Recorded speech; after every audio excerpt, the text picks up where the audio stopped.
بالخصوص اس ایک چیز تو یہ ہوتی ہے کہ شعبان کا مہینہ ایک آغائی ہوتا ہے، ایک قسم کا الارم ہوتا ہے کہ اس کے بعد کا ایک بہت اہم مہینہ آ رہا ہے، وہ ہے رمضان۔ تو اس سے بھی اس مہینے کی فضیلت پتہ چلتی ہے، یہ اہمیت جس کو کہیں گے کہ ایک مہینہ پہلے رمضان سے، تو اس سے بھی مسلمان آگاہ ہو جاتا ہے کہ بھائی چلو اب رمضان کو ایک مہینہ ہے۔ لیکن اس سے ہٹ کر جو بات زیادہ ذہن میں آتی ہے وہ یہ ہے کہ اب شعبان شروع ہو چکا ہے، تو اس میں ایک 15 تاریخ آنے والی ہے، اور اس تاریخ کو ایک رات ہوتی ہے جس کو مختلف ناموں سے بہرحال پکارا جاتا ہے۔ ویسے اس کا مشہور معروف اور ایک عام چلن جو نام ہے وہ ہے شب برات، ٹھیک، یا لیلۃ البرات، ٹھیک، کہ یا پھر بڑی جاگنے کی رات۔ ایک چھوٹی جاگنے کی رات لوگ 25-27 جو ہے رجب کو مناتے ہیں، اور ایک بڑی جاگنے کی رات جو ہے 15 شعبان کو منائی جاتی ہے، لیکن اس کو لیلۃ البرات یا شب برات بہرحال اس کا مشہور اور معروف نام ہے، اس نام سے پکارا جاتا ہے۔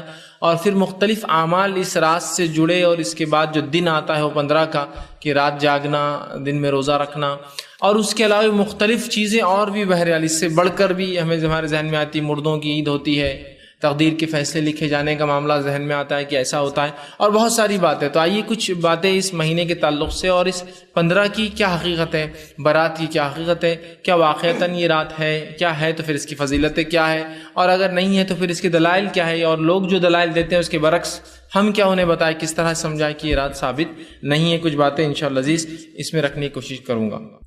سب سے پہلی چیز تو یہ کہ ایک زمانے دراز تک لوگ جو ہے اس رات کو شب برات کے نام سے ہی مناتے تھے، لیکن چونکہ علم الحمدللہ اب عام ہوتا جا رہا ہے، جب لوگوں نے اشکالات جتائے، لوگوں نے سوالات اٹھائے کہ اگر واقعتاً 15 شعبان ایک بہت ہی اہمیت کا حامل ہے، تو پھر اس میں اس کی حقیقت کیا ہے، قرآن میں اس کا کیا تذکرہ ہے، احادیث میں اس کا کیا تذکرہ ہے۔ جب یہ معاملے شروع ہوئے تو لوگوں نے پھر کچھ چیزوں کو، جو مختلف چیزوں کے تعلق سے باتیں تھیں، ان کو لا کر اس میں فٹ کرنا شروع کیا۔ دیکھیے دو چیزیں ہوتی ہیں، ایک یہ ہے کسی چیز کے بارے میں دلائل موجود ہو، آپ لا علم ہیں، اور جب آپ سے پوچھا جائے آپ لا علم تھے، آپ نے علم لیا اس دلائل کا، اور پھر آپ لوگوں کو بتائے کہ اس کے تعلق سے یہ دلائل ہے۔ ایک چیز تو یہ ہوتی ہے۔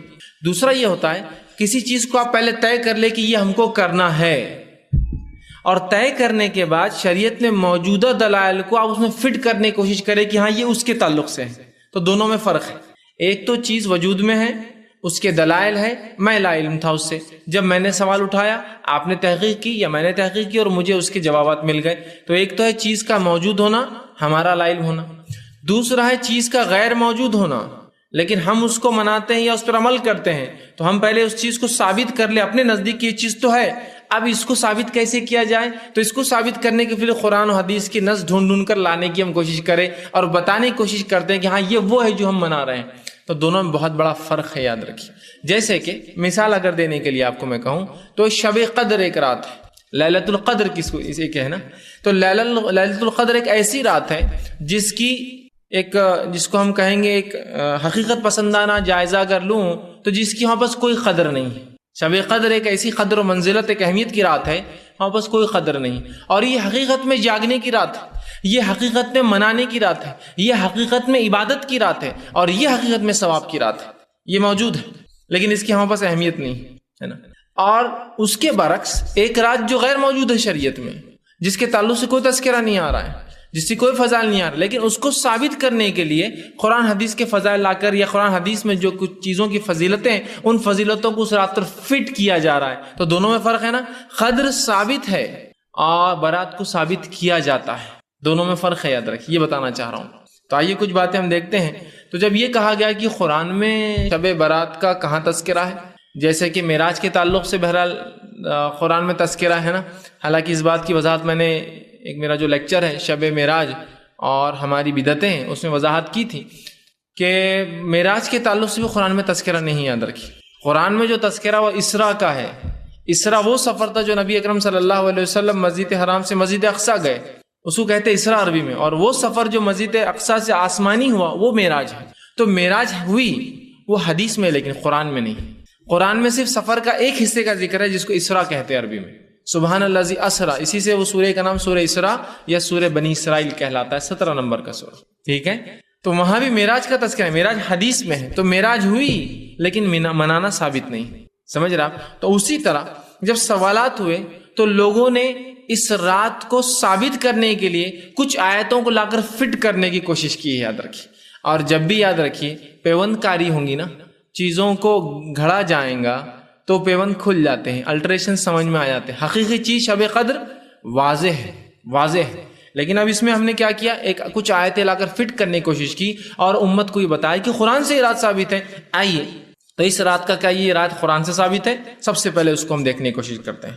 اس کے تعلق سے جو آیتیں لا کر اس رات کی ثابت کرنے فٹ کی جاتی ہے، وہ آیتوں میں سب سے مشہور اور معروف آیتیں سورہ دخان، سورہ نمبر 44 کی آیت نمبر 1، 2، 3 اور 4 یہ تلاوت کر کے سنائی جاتی ہے. اور اخبارات، میگزین اور شماروں میں یہ آیت بالکل ہائی لائٹ آتی ہے، تو ہر آدمی کے دل میں فضیلت بڑھ جاتی ہے اس رات کی بس جو رات کے تعلق سے آیت ہے قرآن کی، تو پھر کیا. ٹھیک، تو یہ آیت پیش کی جاتی حامیم. ٹھیک ہے، حامیم، بہرحال یہ حامیم حروف مقطعات حامیم والکتاب المبین، اور قسم ہے اس کھلی ہوئی کتاب کی، قسم ہے اس واضح کتاب کی، ایسی کتاب کی جس کی ہر چیز کلیئر ہو، ایسی کتاب جس کا ٹیکسٹ کلیئر ہو، جس کو ہم سمجھ سکتے ہوں. آگے فرما انا انزلناہ فی لیلۃ مبارکۃ انا کنا منذرین، اور ہم نے اس قرآن کو ایک مبارک رات میں نازل کیا اور ہم ہی تمہیں جو ہے ڈرانے والے ہیں. ٹھیک ہے، اس قرآن کو مبارک رات میں نازل کیا، ہم ہی تمہیں ڈرانے والے. فیہا یفرق کل امر حکیم، اور اس رات ہم جو ہے سارے مضبوط فیصلے، حکمت والے مضبوط فیصلے اس رات ہم کرتے ہیں. امر من عندنا، اور یہ تمام حکم ہمارے طرف سے ہوتا ہے، یہ احکامات ہمارے طرف سے ہوتے ہیں. انا کنا مرسلین، اور اے نبی ہم نے آپ کو رسول بنا کر بھیجا، ہم ہی نے آپ کو اپوائنٹ کیا رسول بنا، اس لیے کہ کوئی آدمی خود اپنے آپ کو رسول نہیں بنا سکتا، ہم نے آپ کو رسول بنا کر بھیجا ہے. یہ 4 آیتیں لا کر پیش کی جاتی ہے اور بتایا جاتا ہے دیکھو انا انزلناہ فی لیلۃ مبارکۃ انا کنا منذرین، اور ہم نے اس قرآن کو ایک مبارک رات میں نازل کیا اور ہم ہی جو ہے ڈرانے والے ہیں. اب جب یہ بات سمجھ میں آتی ہے اور پھر اس رات کو ایک نیا نام دیا گیا، ایک نام تو پرانا ہے، مشہور ہے، وہ ہے لیلۃ البرات یا لیلۃ جو ہے شب برات، لیکن اب جو ہے قرآن سے چونکہ ثابت کیا جا رہا ہے تو اس کا نام تبدیل کر کے رکھا گیا لیلۃ مبارکہ، مبارک رات ہے نا. اور یہ آیت پیش کرنے کے بعد تو ہر مسلمان سر اپنا خم کر لیتا ہے، جھکا لیتا ہے کہ بس قرآن کی آیت ہے تو پھر تو بھائی معاملہ درست ہی ہوگا. اب آئیے تھوڑی اس کی حقیقت بھی دیکھ لیتے ہیں. قرآن کی تفسیر کے جو لوگ اصول جانتے ہیں تو قرآن کی تفسیر کا پہلا اصول ہوتا ہے قرآن کی تفسیر قرآن سے، تفسیر القرآن بالقرآن، یہ پہلا اصول ہوتا ہے. قرآن کی تفسیر کے قوم پر 6 سے 7 اصول ہوتے ہیں، جن میں پہلا اصول ہے قرآن کی تفسیر قرآن سے، اور یہ اصول سب کے نزدیک ایسے ہی ہے، اس میں کوئی اختلاف نہیں اس اصول میں. پہلے دوسرا اصول ہے قرآن کی تفسیر احادیث سے. ٹھیک، تو آئیے اس اصول کے مطابق چلیے پہلا اصول اس پر لاگو کرتے ہیں، قرآن کی تفسیر قرآن سے. ٹھیک، کیا فرمایا؟ قسم ہے اس واضح کتاب کی، اور ہم نے اس کتاب کو ایک مبارک رات میں نازل کیا اور ہم ہی تمہیں جو ہے ہم جو ہے ڈرانے والے ہیں. آئیے اب اس کو تھوڑا سا جانچنے کی کوشش کرتے ہیں کہ اس کا کیا معنی ہے، اس کا جو اللہ رب العزت فرمایا ہم نے اسے ایک مبارک رات میں نازل کیا اور ہم ڈرانے والے ہیں. قرآن سے اس کی تفسیر لینے کی کوشش کرتے ہیں. تو پتہ یہ چلا یہاں اللہ رب العزت نے قرآن کی قسم کھا کر یہ کہا کہ ہم نے اس قرآن کو مبارک رات میں نازل کیا. اب اگر میں ایک ادنا طالب علم، اسٹوڈنٹ آف اسلامک اسٹڈی جس کو بولیں گے، ادنا طالب علم جس کو قرآن کا کچھ بھی تھوڑا بہت بھی مطالعہ ہے، اس کو معلومات ہے، نالج ہے، اس سے سوال کروں قرآن کب نازل ہوا، تو میں سمجھتا ہوں اگر 1000 کا مجمع ہے، لاکھ کا مجمع ہے، تو 1% لوگ بھی نہیں بولیں گے 15 شعبان 15 شعبان 15 شعبان. کیا بولیں گے آپ؟ کون سا مہینہ؟ رمضان. ایک ادنا طالب علم میں کہہ رہا ہوں، لاکھوں کے مجمع میں بھی کوئی یہ نہیں بولے گا کہ یہ قرآن جو ہے شعبان میں اترا ہے نا. کب اترا ہے؟ رمضان. اس کی گواہی کہ تو اللہ کی کتاب نے دی. خود اللہ رب العزت فرماتا ہے سورہ بقرہ سورہ نمبر 2 آیت نمبر 185، شہر رمضان الذی انزل فیہ القرآن ھدی للناس وبینات من الھدی والفرقان. رمضان وہ مہینہ تھا جس میں قرآن کا نزول ہوا انسانیت کی ہدایت کے لیے، اور ایک فرقان بنا کر، فرق کرنے والی کتاب بنا کر ہم نے بھیجا ہے، کرائٹیریا بنا کر، ایک اصول، ایک کسوٹی بنا کر اس کتاب کو بھیجا ہے، فرقان. سمجھ رہے ہیں بات کو؟ تو یہاں اللہ نے فرما دیا کہ رمضان وہ مہینہ تھا جس میں قرآن کا نزول ہوا. تو قرآن کب نازل ہوا؟ رمضان میں. آئیے اب رمضان میں وہ کون سی رات تھی جب اترا؟ قرآن سے ہی جواب طلب کرتے ہیں، چونکہ پہلا اصول تفسیر کا قرآن سے ہے، قرآن کی تفسیر قرآن سے جواب طلب کرتے ہیں کہ بھائی کب اترے آپ سب سے پہلے، تو قرآن میں خود اس کا رب اتارنے والا قرآن کا وہ جواب دیتا ہے۔ سورہ نمبر 97 سورۃ القدر، انا انزلناہ فی لیلۃ القدر، اور ہم نے اتارا اس قرآن کو لیلۃ القدر میں، وما ادراک ما لیلۃ القدر، اور اے مسلمانوں کیا چیز ہے جو تمہیں سمجھائیں گی لیلۃ القدر کیا ہے؟ لیلۃ القدر خیر من الف شہر، بس اتنا سمجھ لو تمہاری موٹی عقل کے اعتبار سے کہ یہ 1000 مہینوں سے افضل ہے۔ کتنا افضل وہ اللہ ہی جانتا ہے، تمہارا رب ہی جانتا ہے، لیکن اتنا تمہیں سمجھ میں آتا ہے 1000 مہینے سے افضل ہے۔ کون سی رات؟ لیلۃ القدر، ہے نا؟ تو یہاں کہا شہر رمضان الذی انزل فیہ القرآن، قرآن کب اترا؟ رمضان کے مہینے میں۔ وہ رات، جس رات اترا وہ رات کیسی تھی؟ بڑی قدر اور منزلت والی رات تھی، تو کہا انا انزلناہ فی لیلۃ القدر، ہم نے اسے ایک بہت ہی قدر اور منزلت والی رات میں نازل کیا۔ اور تمہیں کیا بتائے، کیا چیز تمہیں سمجھائیں گے لیلۃ القدر کیا ہے؟ بس اتنا سمجھ لو کہ 1000 مہینوں سے لیلۃ القدر افضل ہے۔ تو یہ ہوا۔ تیسری آیت سورہ دخان کی کیا کہہ رہی؟ انا انزلناہ فی لیلۃ مبارکہ، ہم نے اسے مبارک رات میں نازل کیا۔ اب تینوں آیتوں کو جوڑ لیتے ہیں ایک ساتھ تفسیر سمجھنے کے لیے ترتیب میں۔ پہلا، قرآن کب نازل ہوا؟ کون سے مہینے میں؟ رمضان۔ جس رات نازل ہوا اس رات کا نام کیا ہے؟ قدر۔ اور چونکہ اس میں قرآن اترا تو یہ رات کیسی ہے؟ مبارک۔ انا انزلناہ فی لیلۃ مبارکہ، یہ سورہ لیلۃ القدر کے تعلق سے ہی تفسیر یاد رکھی۔ اور آگے کیا فرمایا؟ مبارک انا کنا منذرین فیہا یفرق کل امر حکیم، اور اسی رات ہم سارے حکمت کے اور بڑے مضبوط والے فیصلے کرتے ہیں۔ مطلب مفسرین لکھتے ہیں اس رات اللہ رب العزت نے جو تقدیریں ہماری لکھ دی ہے، اس تقدیر کو فرشتوں کو سونپ دیا جاتا ہے ایئرلی، کہ آپ کیا ایکسیکیوٹ کرنا ہے، یہ بندوں کے ساتھ کیا کیا کرنا ہے۔ تو یہ سالانہ سمجھو ان کا جو ہے ورک ہے کہ یہ سال کتنے لوگ جئیں گے، کتنا کھاؤں گا، کیا کروں گا، اولادیں پیدا ہوں گی نہیں ہوں گی، کیا تکلیفیں، کیا، یہ تمام کام فرشتوں کو جو تقدیر میں لکھے وہ سونپ دیے جاتے ہیں کہ ایکسیکیوٹ کرنا ہے پورے سال تم کو، اگلے سال تک کے لیے۔ ٹھیک، تو اس رات یہ ہوتا ہے نا۔ اور اسی بات کو اللہ رب العزت نے سورہ قدر میں دہرایا اور کہا وما ادراک ما لیلۃ القدر، لیلۃ القدر خیر من الف شہر تنزل الملائکۃ والروح، اور اترتے ہیں اس رات ملائکہ، ٹھیک، فرشتے اور روح۔ جبرائیل امین کا ایک نام ہے روح الامین، اترتے ہیں اس رات جبرائیل اور فرشتے۔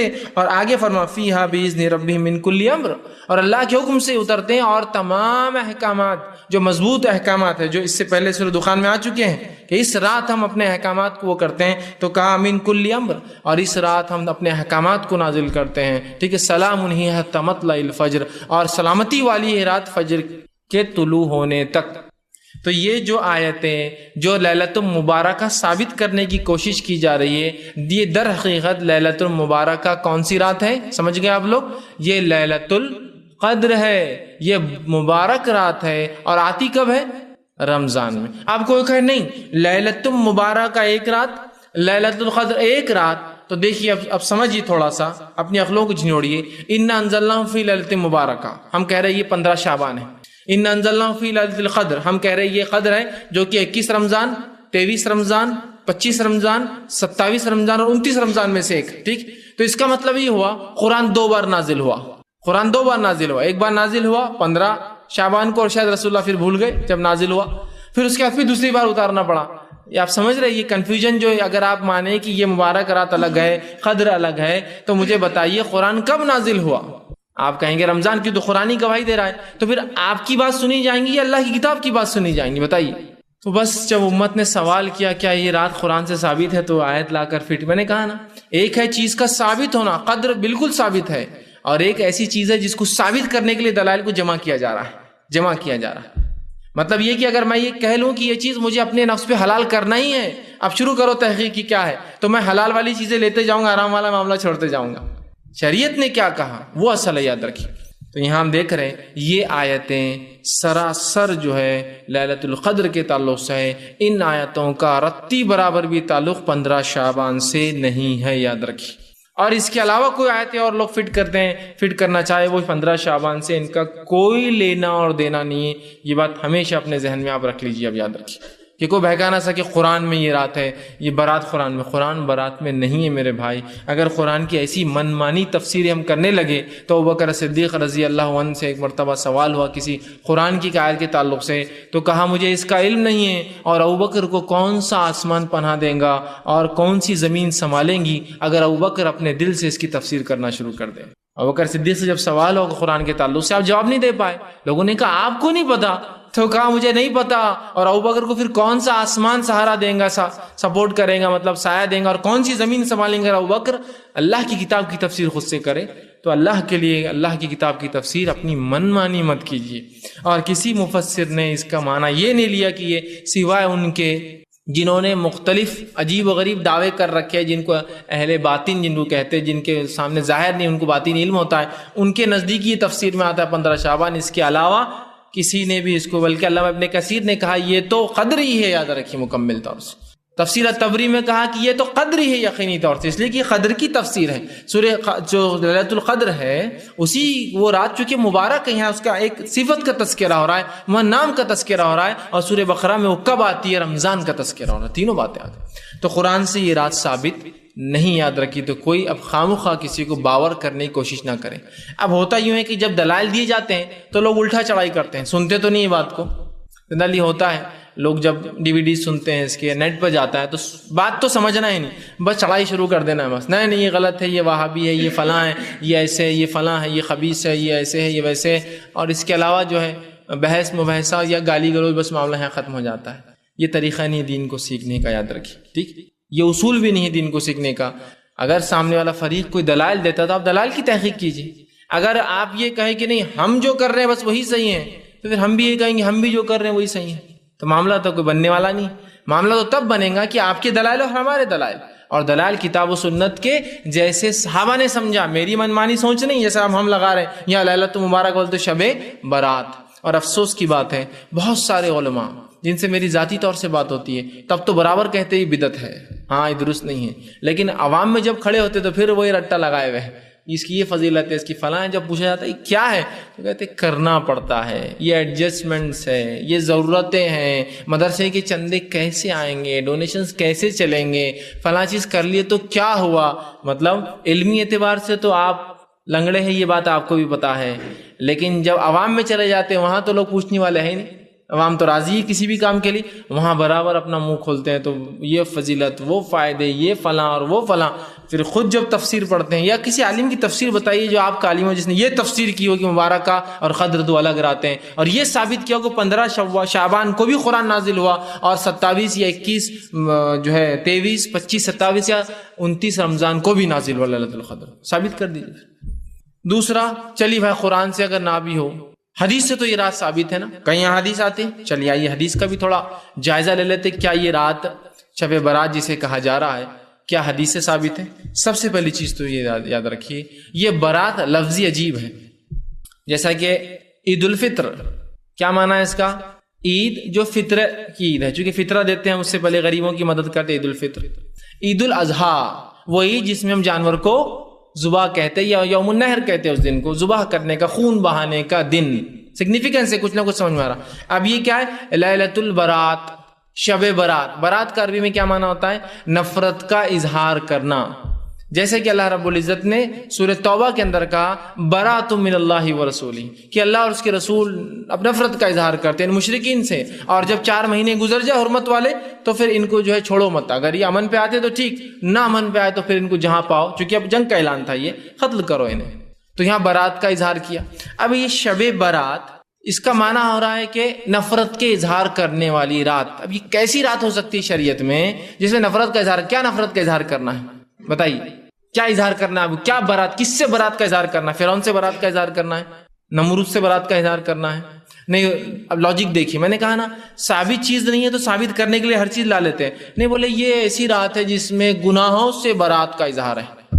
میں نے کہا صرف ایک رات اور پوری زندگی کرتے رہو؟ پھر ایک رات برات کرو اور پوری زندگی چاہتے رہو گناہوں کو؟ نہیں، ویسا نہیں. پھر کیا معنی ہے برات کا؟ کوئی سگنیفیکنس، کوئی اہمیت ہی نظر نہیں آ رہی. اس کے نام خود دیکھیے عجیب ہے. اور کہیں بھی قرآن میں اور کہیں بھی حدیث میں برات کا لفظ ہی نہیں یاد رکھے کہ لیلۃ برات ہے. برات کا لفظ ایک بار آیا بس، وہ سورہ برات کے اندر، یا سورہ توبہ کو سورہ برات بھی کہ سورہ برات، اس کے علاوہ نہیں آیا. تو شب برات اگر آپ کسی چیز کو نام دے رہے ہیں تو میرا ایک بنیادی سوال ہے، یہ نام رسول اللہ صلی اللہ علیہ وسلم اپنی زبان سے لیا کیا؟ آپ صلی اللہ علیہ وسلم کی زبان مبارک سے کس نے لیلۃ البرات کا نام سنا کیا کبھی؟ پورے حدیث کا ذخیرہ اٹھا لیجیے. اور ذخیرہ اٹھانے کے بعد لوگ کہتے ہیں نہیں 15 شعبان کا ذکر ہے نا، انشاءاللہ میں آ رہا ہوں 15 شعبان. تو 15 شعبان بولی نا، لیلۃ البرات کیوں بول رہے ہیں؟ تو جو اگر چیز منانے کی ہوتی، عبادت کی ہوتی، جاگنے کی ہوتی تو رسول اللہ کیا نام نہ دیتے اس کو؟ عید الفطر کو نام دیا گیا، عید الاضحیٰ کو نام دیا جا رہا ہے، لیلۃ القدر کو نام دیا جا رہا ہے، تو کیا رسول اللہ ایک ایسی افضل رات کو نام نہ دیتے اور خالی 15 شعبان کے اوپر ڈیپینڈ کر کے چھوڑ دیتے؟ سمجھ لیجیے ایک رات ہے، سمجھو شب قدر ہے، تو 21 رمضان کو ہو سکتی ہے، 23 ہو سکتی ہے، 25 ہو سکتی ہے، 27 اور 29 ہو سکتی ہے. تو اس کا سگنیفیکنس ہے، تو ایک نام بھی ہے اس کا کہ بھائی لیلۃ القدر تلاش کرو اسے، ہے نا. یہاں کیا ہے؟ نام ہی غائب ہے. کوئی حدیث کی ذخیرے میں بتا دے کہ رسول اللہ نے 15 شعبان کو لیلۃ البرات، شب برات کا نام دیا ہو. تو یہ نام بھی خود ساختہ ہے. جب نام خود ساختہ ہے تو باقی سب چیزیں سمجھ جائیے آپ کیا ہوں گی. پھر نام ہی خود من گھڑت ہمارا بنایا ہوا ہے. تو لیلۃ البرات، اب آئیے حدیث میں تلاش کرتے لیلۃ البرات کے تعلق سے کیا ہے. دیکھیے جتنی احادیث ہے شب برات کے تعلق سے آتی ہے، جتنی احادیث جو شب برات کا نام تو کہیں بھی نہیں یاد رکھتے. میں پھر کہہ رہا ہوں، ان ضعیف اور موضوع روایت میں بھی برات لفظ کا تذکرہ نہیں ہے، 15 شعبان کا تذکرہ ہے. ٹھیک ہے، تو جتنی روایتیں 15 شعبان کے تعلق سے آتی جس کو شب برات بول کر ہم منا رہے، اس کا تذکرہ نہ صحیح روایت میں نہ ضعیف روایت میں ہے. تو اس 15 شعبان کی جتنی روایتیں ایک چھوڑ کر ساری کی ساری ضعیف جدن یا موضوع کے درجے میں آتی ہے. یاد رکھیے ضعیف کے اندر بھی ایک بہت ضعیف ہوتی اور اکثر موضوع کے درجے میں آتی ہے جن کے روات کا پتہ ہی نہیں کہ یہ کون تھے، کب جیے اور کب مرے، کچھ علم نہیں. تو یہ ہوتی ہے موضوع روایت ہے. تو یا تو یہ ضعیف ہے یا ضعیف جداً بہت اشد اس میں ضعف ہے، کمزوریاں ہیں، اور یا تو پھر تمام کی تمام موضوع ہے سوا ایک کو چھوڑ کر. اور وہ ایک روایت جس کو ناصر الالبانی رحمہ اللہ نے حسن قرار دیا. یاد رکھیے اس ایک جو حدیث کو لے کر ہی بہت سے لوگ کہتے ہیں دیکھو ایک تو حسن روایت ہے نا، آئیے اس روایت کا بھی مطالعہ کر لیتے. وہ حسن جس کو ناصر الالبانی رحمہ اللہ نے کہا وہ کیا ہے؟ حالانکہ اس پر بہت سارے اہل علم اس پہ بھی جرح کیا اور کہا یہ ضعیف ہے، لیکن پھر بھی چونکہ ناصر الالبانی نے کبھی اس سے اپنی زندگی میں رجوع نہیں کیا، انہوں نے کہا کہ نہیں یہ بات ہی صحیح ہے کہ یہ حسن ہے، لہٰذا ہم اس کو اگر حسن بھی مان لے. بہت سی بار ہوتا ہے نا، اخبارات میں آتا ہے جو ہے کتاب و سنت کے ماننے والوں کے بڑے عالم، سلفیوں کے بڑے عالم علامہ ناصر الالبانی خود اس رات کے فضائل میں ایک حسن روایت نقل کرتے ہیں. اسی لیے میں اس بات کو خاص رکھ رہا ہوں کہ ہم وہ مغالطے میں نہ آ جائے کہ یہ کیا ہو رہا ہے. ٹھیک، تو انہوں نے حسن جو قرار دیا وہ روایت کیا ہے؟ وہ روایت صحیح ابن حبان میں آتی ہے. دوسرا جو ہے معجم طبرانی، امام جو ہے طبرانی کی جو معجم ہے جس میں انہوں نے حدیث سے کچھ جمع کی، اس میں روایت آتی ہے. اور امام بہقی نے شعبۃ الایمان میں سے روایت کو لایا ہے. اور علامہ ناصر الالبانی نے ان تمام کتابوں سے جو جمع کی جس کو صحیح جامع صغیر کہتے ہیں، تو اس کتاب میں آپ نے اس کو حسن درجہ دیا ہے کہ یہ روایت حسن ہے. الفاظ اس روایت کے یہ ہے. اور سنیے اللہ تبارک و تعالی، حالانکہ اس پر بھی بہت سے لوگوں نے ضعیف ہونے کا وہ کیا ہے، لیکن پھر بھی ناصر الالبانی چونکہ حسن کہا، اس حسن کو ہی مانتے ہوئے آگے بات کر رہے ہیں. وہ روایت کے الفاظ جو ہے اللہ تبارک و تعالی شعبان کی 15ویں رات، دیکھیے برات کا تذکرہ نہیں، اس لیے میں نے کہا نا برات تو ثابت ہی نہیں ہے، تذکرہ کیا ہے؟ شعبان. اور جتنی ضعیف روایت اور موضوع سب میں 15 شعبان کا لفظ ہے، برات کا تو لفظ ہی نہیں، یہ تو منمانا لفظ ہے. 15 شعبان کی رات کو اپنی پوری مخلوق کے طرف رحمت کی نگاہ دوڑاتا ہے، رحمت کی نگاہ سے دیکھتا ہے اور ساری مخلوق کو بخش دیتا ہے سوائے 2 لوگوں کے، ایک مشرک اور دوسرا دل میں کینہ پرور، کینہ رکھنے والا دوسرے کے بارے میں. 2 لوگوں کی مغفرت نہیں ہوتی، ایک مشرک اور دوسرا دل میں کینہ رکھنے والا، ان کی مغفرت نہیں ہوتی، باقی تمام مخلوق کی مغفرت ہوتی ہے. یہ ہے وہ روایت جس کو علامہ ناصر الالبانی نے حسن قرار دیا ہے. ٹھیک، اس روایت سے اس رات کی مطلب 15 شعبان کی فضیلت تو ثابت ہوتی ہے، لیکن اس کو منانا ثابت نہیں ہوتا ہے. دیکھیے دونوں چیزوں میں بہت فرق ہے، زمین آسمان کا فرق ہے. اللہ کے رسول صلی اللہ علیہ وسلم صحابہ نے جنگ بدر لڑی اور اس میں فتح یاب ہوئے، جس کو اللہ نے یوم الفرقان کہا. اس دن کفر و ایمان کا فرق ہوا، یوم الفرقان ہوا، آپ سب نے جنگ لڑی، لیکن اس دن کو کیا منایا جا سکتا ہے؟ نبی اکرم صلی اللہ علیہ وسلم عمرے کی نیت سے گئے، مشرکین نے آپ کو روکا، وہاں آپ کو صلح کرنا پڑی، اس صلح کو صلح حدیبیہ کہا گیا۔ اللہ رب العزت نے اپنی کتاب میں کہا ان فتحنا لک فتحا مبینا، اے نبی ہم نے آپ کو کھلی کامیابی دی۔ تو حدیبیہ ہوئی جس کو قرآن نے کہا کھلی کامیابی، لیکن منایا نہیں جا سکتا اس کو، وہ ہوئی۔ اب منائیں گے کیا؟ حدیبیہ ہوئی تو ہم اس کو ہر سال منائیں گے کہ یہ ہوا تھا، اور اللہ نے قرآن میں کہا کھلی کامیابی ہے، یوم الفرقان کہا اس کو، ٹھیک ہے؟ تو آپ سمجھ رہے کام ہوا، فتح مکہ ہوا، رسول اکرم صلی اللہ علیہ وسلم غلبہ اور مسلمان غلبہ پا گئے۔ اس کے بعد اللہ رب العزت نے پورے جزیرہ عرب میں مشرکین کو رسوا کیا اللہ ہم ایمان والوں کے ذریعے، ہے نا، ہوا۔ لیکن اب فتح مکہ منائیں گے کہ ہم لوگ کہ نہیں فتح مکہ ہوا تو منایا جائے؟ ہونا کسی چیز کی فضیلت ہونے سے اس چیز کا منانا ثابت نہیں ہوتا۔ جیسے کہ 10 دنوں کی فضیلت جو ذی الحجہ کے ہے فضیلت ہے، لیکن آپ کیا 10 دن تہوار منائیں گے آپ اس کا؟ راتوں کے اندر رمضان کی راتوں کی فضیلت ہے، ٹھیک ہے، اور اس کو منانا بھی ہے، لیکن یاد رکھیے یہاں قرآن نے کہا انا انزلناہ فی لیلۃ القدر، ہے نا، بتایا، اور رسول اللہ نے کر کے بتایا کہ منانا بھی ہے۔ تو جس چیز کو اللہ کی کتاب حکم دے اور اس پر ہم خالص نیت سے رسول کے طریقے پہ عمل کریں تو تب وہ کام باعث اجر اور ثواب ہوتا ہے۔ تو میرے بھائی یہاں ناصر البانی رحمہ اللہ نے جس کو حسن قرار دیا، اس سے اس کی فضیلت ثابت ہوتی ہے، لیکن اس سے یہ تو نہیں نکلتا ہے نقطہ کہ ہم اس کو منائیں۔ کسی چیز کی فضیلت ہونا ایک الگ چیز ہے، کسی چیز کو منانا ایک الگ عمل ہے۔ فضیلت ہو سکتی ہے، منانا نہیں ہے، لیکن یاد رکھیے۔ اب آئیے، کیا صرف 15 شعبانی خاص ہے؟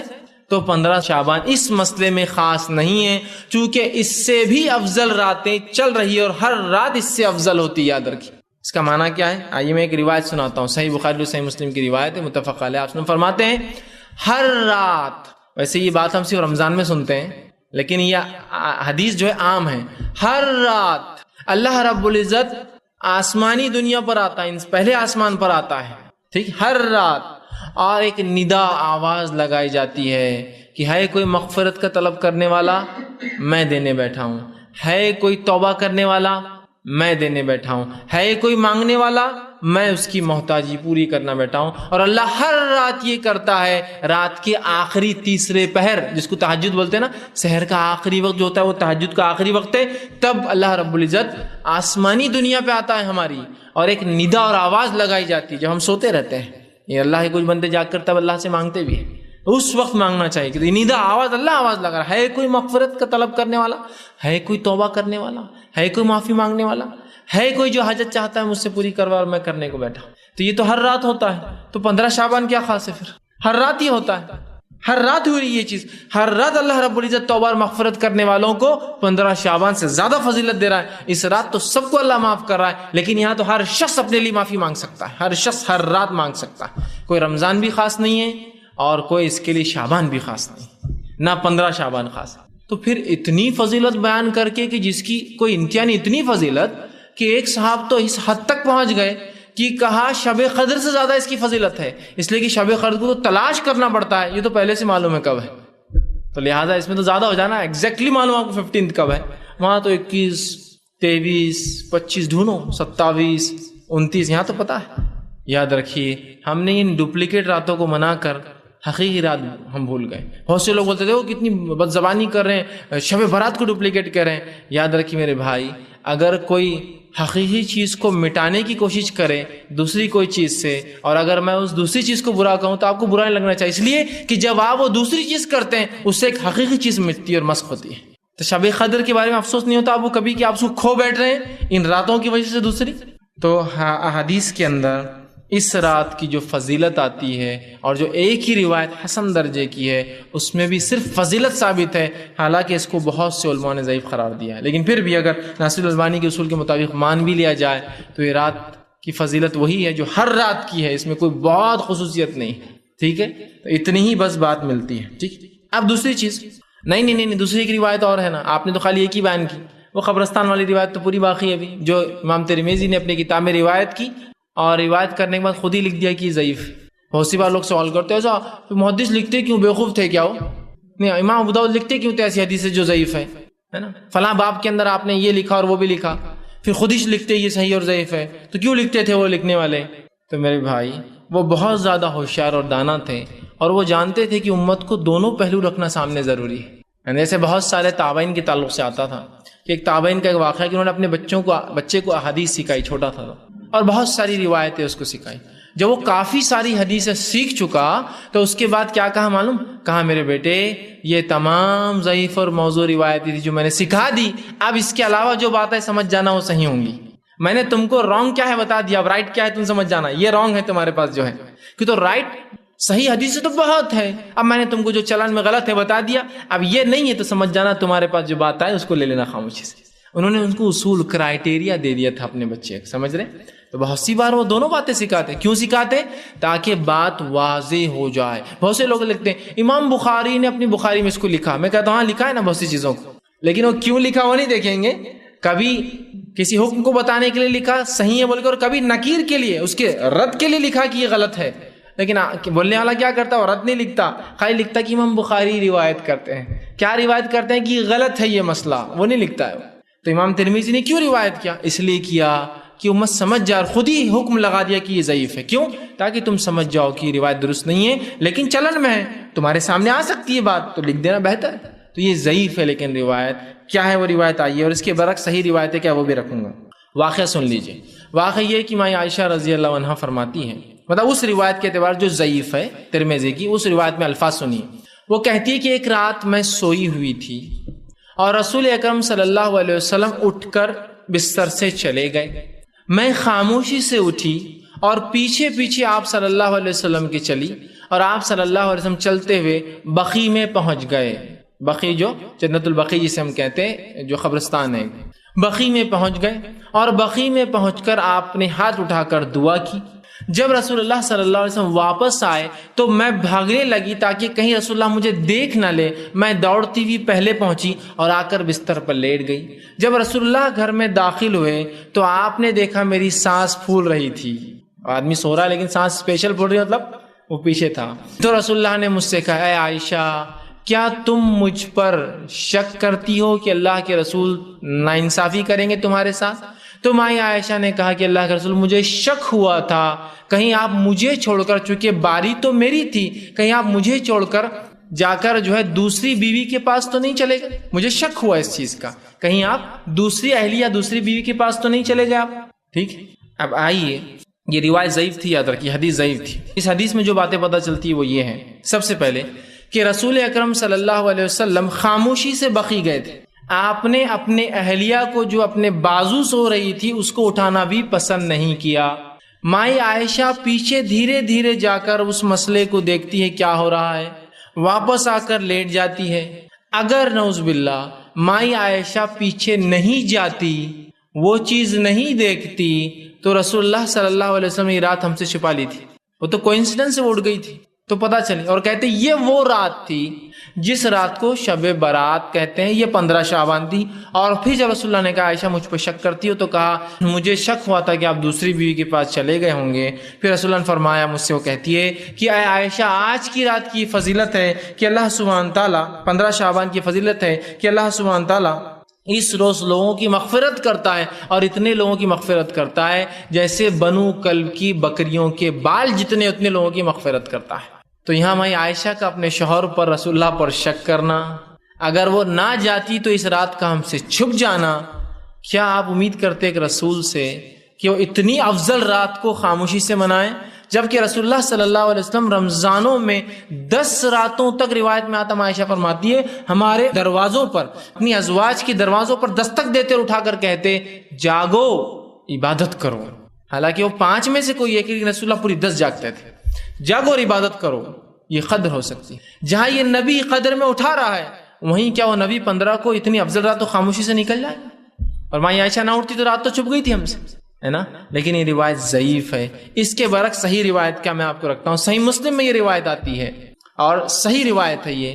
اس کے الفاظ یوں ہیں، آپ نے فرماتے ہیں جب تم سو رہی تھی، جب تم سو رہی تھی، مطلب مائی عائشہ رسول اللہ کی آنے کے بعد جاگی اور جاگ کر پوچھا اللہ کے رسول آپ کہاں گئے تھے؟ تو رسول اللہ وہ واقعہ فرما رہے کیا ہوا؟ تو فرماتے ہیں کہ جب تم سو رہی تھی تو میرے پاس جبرائیل آئے، آہستہ سے مجھ سے بڑے دھیرے سے کہا، اور میں نے بھی جبرائیل کو آہستہ اور دھیرے سے واپس جواب دیا۔ وہ اندر آنا چاہتے تھے گھر میں، لیکن اس لیے نہ آ سکے اس لیے کہ عائشہ تم کم کپڑوں میں تھی، کیونکہ تم سو رہی تھی، اپنے حال میں تھی، اور جبرائیل ایسی حالت میں میرے گھر میں داخل نہیں ہو سکتے تھے جبکہ تم کم کپڑوں میں سو رہی تھی، اور میں نے تمہیں اس لیے نہیں اٹھایا، میں بقیع گیا تھا اور وہاں میں نے دعا کی، اور اللہ رب العزت نے مجھے حکم دیا کہ جاؤ بقیع والوں کے لیے مغفرت کی دعا کرو، اور میں وہاں خاموشی سے گیا اور دعا کی۔ میں نے تمہیں اس لیے نہیں اٹھایا کہ میں خوف رکھ رہا تھا کہ کہیں تمہاری نیند میں خلل نہ پڑے،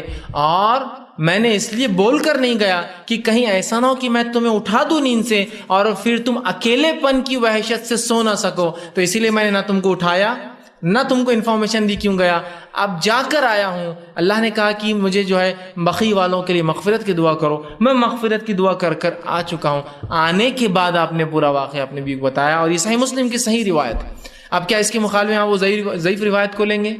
پورا وہی واقعہ، وہی دعا کا تذکرہ، کوئی 15 شعبان کا تذکرہ نہیں، کوئی شب برات کا تذکرہ نہیں۔ محدثین لکھتے ہیں اس کی شرح میں کہ یہ جو آپ صلی اللہ علیہ وسلم بقیع میں جانے کا جو واقعہ ہے، اس کے تعلق سے ایک روایت آتی ہے کہ آپ اپنے وفات سے 5 روز پہلے بقیع میں گئے تھے، 5 روز پہلے۔ اور آپ کی وفات کب ہوئی سب کو پتا ہے، پیدائش نہ بھی پتا ہوں گی تو وفات تو سب کو پتا ہے، وہ ہے 12 ربیع الاول۔ تو 12 ربیع الاول سے 5 دن پہلے کیا ہوتا ہے؟ 7 ربیع الاول۔ تو یہ واقعہ ربیع الاول کا ہے، شعبان کا بھی نہیں۔ تو یہ واقعہ جو لا کر فٹ کیا جاتا ہے کہ نہیں رات میں رسول اللہ گئے تھے، وہ بنو کلب کی بکریوں کا واقعہ ضعیف ہے۔ اور جو صحیح روایت مسلم کی ہے اس میں کوئی تذکرہ نہیں 15 کا، کوئی تذکرہ نہیں شعبان کا، کوئی تذکرہ نہیں کسی مہینے کا۔ لیکن اس کی شرح میں جو ہے جو محدثین لکھتے ہیں کہ یہ تب ہوا تھا، اگر اس کو نہ بھی مانے شرح کو چھوڑ دے تو اس واقعے میں کوئی سے، اور اوپر والی روایت ضعیف تھی، یاد رکھیے۔ اب تو آپ ضعیف کو مانیں گے اور پورے زندگی کے اعمال اس پہ انحصار کریں گے، ایک صحیح روایت جو آ چکی ہے اس پہ عمل کریں گے۔ تو صحیح روایت یہ ہے تو میرے بھائی، کہیں بھی قرآن سے اور احادیث سے نہ اس رات کا نام ثابت ہے، نہ اس رات کا کوئی واقعہ ثابت ہے، اور جو ایک حدیث ہے جس سے اس کی فضیلت ثابت ہے وہ صرف فضائل بیان کرتی ہے، اس کو منانا ثابت نہیں کرتی، صرف فضائل۔ یہ ہو سکتا ہے کہ 15 شعبان کو اللہ مغفرت کرتا ہوں گا، لیکن ایسی ہی فضیلت کی روایتیں صحیح بخاری صحیح مسلم ہر رات کی بھی آتی، ہر رات کو آپ منائیے نا، پھر ہر رات مومن کے لیے جو منانے کی کوئی ایک رات مخصوص نہیں ہے، ٹھیک۔ اب جب رات ہی ثابت نہیں ہے تو باقی اعمال میں سمجھتا ہوں بولنے کی ضرورت تو نہیں، لیکن پھر بھی علم کے لیے بتانا ضروری سمجھوں گا ان لوگوں کے لیے جو مناتے ہیں، کم از کم یہاں تو غور کرو، یہاں تو غور کرو۔ اگر وہاں نہیں ہمارے نزدیک تو پوری روایتیں صحیح ہیں، کیونکہ کچھ لوگوں کا مزاج ایسا ہوتا ہے کہ ہم کو کچے پکے سڑے ہوئے آم کچھ بھی چلتے، عام رہتا، حدیث رہتی تو کوئی مسئلہ نہیں، صحیح ہو ضعیف ہو، بس حدیث ہے نا، بس ختم ہو گیا، ٹھیک۔ تو ایسے لوگوں سے کبھی میری ملاقات ہوتی تو میں کہتا ہوں حدیث ہوتی ہے، اور بہت سے لوگ ہوتے ہیں دیکھیے بھائی حدیث ہوتی ہے، حدیث میں آ گیا وہ چاہے ضعیف و موضوع ہم مانتے ہیں، تو میں ان سے کبھی کہتا ہوں کہ بھائی آپ کے دوسرے بھائی بھی حدیث کو حدیث ہی مانتے ہیں، کبھی ان کی روایتیں بھی لے لیا کیجیے آپ۔ تو جب ان سے آپ کا مناظرہ ہوتا ہے، ان سے آپ کا سامنا ہوتا ہے، تو تب تو آپ ان کو برابر کہتے ہیں صحیح اور ضعیف، ہے نا۔ وہاں جب برابر کہتے ہیں آپ کہ نہیں یہ کہاں سے ثابت ہے، جیسے کہ ایک روایت ہے ہمارے کچھ بھائی پیش کرتے ہیں کہ آپ نے فرمایا، یہ موضوع ہے یاد رکھیے، کہ اگر تمہیں ہڈی بھی ملے تو فاتحہ دے کر استعمال کرو۔ حدیث ہی ہے، موضوع ہے لیکن حدیث ہی ہے۔ تو آپ لیتے ہو روایت کو، چونکہ آپ کون سے اختلاف بولتے نہیں یہ جو ہے حدیث صحیح نہیں ہے۔ ہمارے بیچارے کچھ بھائی دفنانے کے بعد اذان دیتے ہیں، ہے نا، تو ہمارے دوسرے بھائی جو ہماری بات بھی نہیں مانتے ان سے کہتے ہیں یہ بات کہاں سے ثابت ہے۔ تو ہم بھی سوال کر رہے ہیں آپ سے، آپ کہاں سے ثابت ہے؟ کہ تو جب ان سے آپ ملتے ہیں تو برابر کہتے ہیں صحیح اور ضعیف کا مسئلہ ہے، جب ہم سے ملتے تو سب چھوڑ دیتے ہیں، نہیں کوئی صحیح ضعیف نہیں رہتا، حدیث رہتی، عام رہتے، کچے پکے سڑے ہوئے کھٹے ہوئے کچھ نہیں رہتا، کوالٹی اور کچھ نہیں رہتی اس کی، سب عام رہتے۔ ایسا نہیں ہوتا میرے بھائی، سمجھنے کی ضرورت ہے۔ اب رات ہی ثابت نہیں ہے تو دیگر اعمال، ٹھیک۔ اب جو کچھ فضائل ان ضعیف روایتوں میں بھی ثابت ہے وہ کیا ہے فضائل؟ وہ ضعیف روایتوں کے الفاظ کیا ہے؟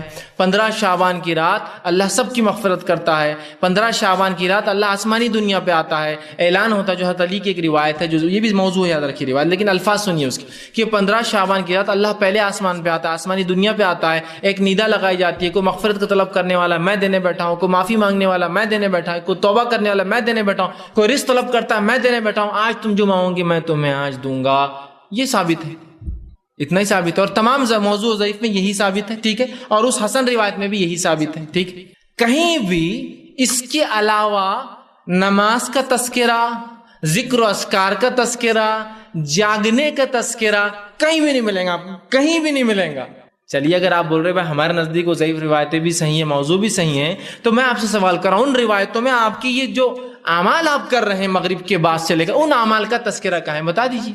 چلیے ضعیف ہی صحیح، موضوع ہی صحیح، بحث کے لیے اگر صحیح مان بھی لیا جائے تو آپ اس اعمال کا تذکرہ مجھے دیجیے نا، جو اعمال آپ کر رہے ہیں اس رات میں فضیلت بیان کر کر کے۔ کوئی اعمال ثابت نہیں ہے۔ بہت سے لوگ قیام اللیل کرتے ہیں، راتوں کی نماز ثابت نہیں ہے ادھر کی۔ جتنی بھی ضعیف اور موضوع بھی ہے تو صرف فضیلت ثابت ہے، منانے کا تذکرہ نہیں۔ اسی طرح دو گانے کی نماز، مغرب کی نماز پڑھی جاتی ہے، اس کے بعد یاسین 3 بار جو ہے امام صاحب پڑھتے ہیں، اس کے بعد امام صاحب اللہ اکبر کہہ کے تکبیر دیتے ہیں، سب لوگ ان کے ساتھ تکبیر باندھتے ہیں، 2 رکعت نماز مطلب